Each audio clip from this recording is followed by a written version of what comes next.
It didn't start with malware. It didn't start with a breach notification. And it definitely didn't start with anything that triggered an alert.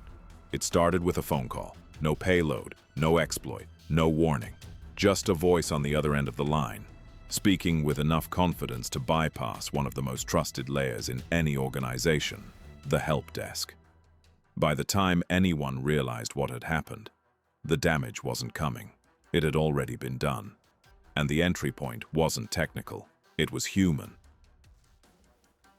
Welcome to Syb3r S0ry. I'm JAX. On this channel, we break down the most significant cyber incidents in modern history. The breaches, the ransomware attacks, the insider threats, the operational failures, and the moments where a single decision changed everything. Not to glorify the attackers, but to understand how these events actually happened. Because every major breach leaves behind a blueprint. In cybersecurity, knowledge is the only real firewall.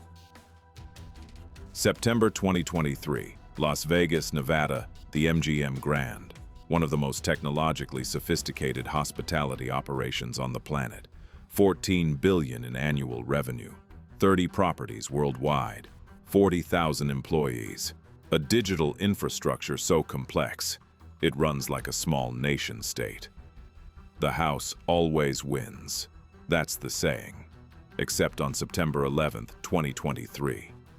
The house lost. Hard.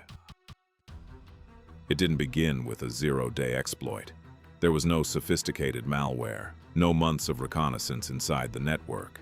It started the same way a lot of catastrophic breaches start, with a phone call. The threat actor group known as Syb3r found an MGM employee on LinkedIn. Name, employer, job title. That's all they needed. They called the IT help desk. They impersonated the employee. 10 minutes of conversation. They requested an MFA reset, claiming the employee had lost their device. The help desk complied. This is vishing, voice phishing. No technical skill required. Just confidence, a story, and an underprepared process. The door was open. Once inside, Syb3r moved with surgical precision. Their first target, Okta, MGM's identity provider. With Okta compromised, they had the master keys. They pivoted into Azure Active Directory. They escalated privileges. They established persistent access, all within hours of that first phone call. This is lateral movement, the art of navigating a network from one compromised credential to full domain ownership. What makes this attack particularly instructive is the tooling. They didn't use exotic malware. They used legitimate IT administration tools. Living off the land, they looked exactly like your own administrators. That is the nightmare scenario. Then came the cascade. Hotel reservations, gone. Digital room keys, non-functional. Slot machines, offline. Payments, disrupted. At its peak, guests were being issued physical metal keys. Staff were writing reservations on paper. The most automated casino resort on Earth had gone analog. Estimated financial impact, over $100 million in direct losses in the third quarter of 2023 alone. Stock dropped. The breach lasted 10 days before systems were substantially restored. 10 days from one phone call. Let's talk about what this breach actually cost. Beyond the $100 million, beyond the stock price, MGM faced regulatory scrutiny, class action lawsuits, operational chaos, and a public trust deficit that took years to rebuild. Guests couldn't access hotel rooms. Digital room keys failed. Slot machines went offline. Reservation systems stalled. Even basic casino operations were disrupted. Compare that to Caesars Entertainment, hit by the same group just weeks earlier. Caesars quietly paid the ransom, $15 million. MGM refused. Same attackers, different responses, different consequences. One company absorbed the ransom payment and tried to contain the damage. The other became a very public example of what prolonged operational disruption looks like in real time. And here's the uncomfortable truth. The technical defenses largely existed. Firewalls, endpoint protection, MFA, monitoring. None of that mattered once the attackers convinced a help desk employee they were someone they weren't. The failure point was human. A help desk policy that didn't verify identity rigorously enough. No callback verification. No out-of-band confirmation. One process gap. 9 figures. So what do we take from this? The attack surface isn't always code.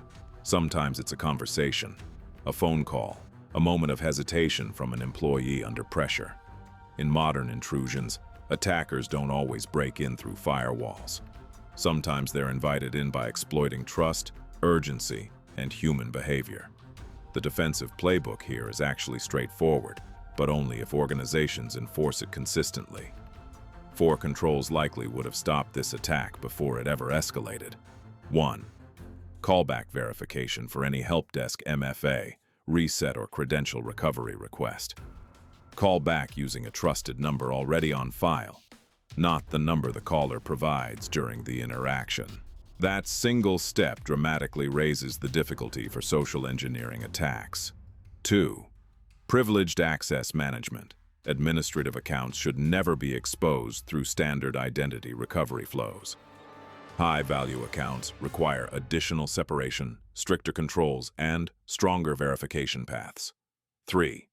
Ongoing social engineering awareness training. Not a once-a-year compliance video that employees click through half awake. Continuous training. Realistic simulations. Reinforcement under pressure. Because attackers practice constantly, defenders have to as well. 4. FIDO. 2. Hardware keys or number matching MFA for every privileged account.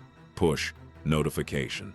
MFA alone is no longer enough for high-value environments. Fatigue attacks, prompt bombing, and social engineering have made that painfully clear. The lesson here isn't just about MGM. It's about every organization that assumes technical controls alone are enough. Security is process. Security is people. Security is what happens during the one interaction nobody thought would matter. Knowledge is a shield, but stay curious, stay vigilant. I'm JX, and this has been Syb3r S0ry. Thanks for watching. If you found this breakdown useful, consider subscribing for more real-world cyber incidents, breach analyses, and the human and technical tactics behind them. The goal here is simple. Strip away the hype and show how these attacks actually unfold in the real world, step by step.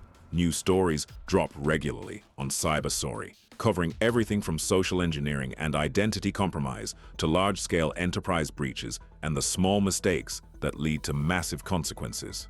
If you're interested in how attackers think, how defenses fail, and what actually matters in modern security, you'll find plenty more here. And if there's a specific incident or technique you want broken down next, drop it in the comments. It helps shape what comes next. See you in the next one.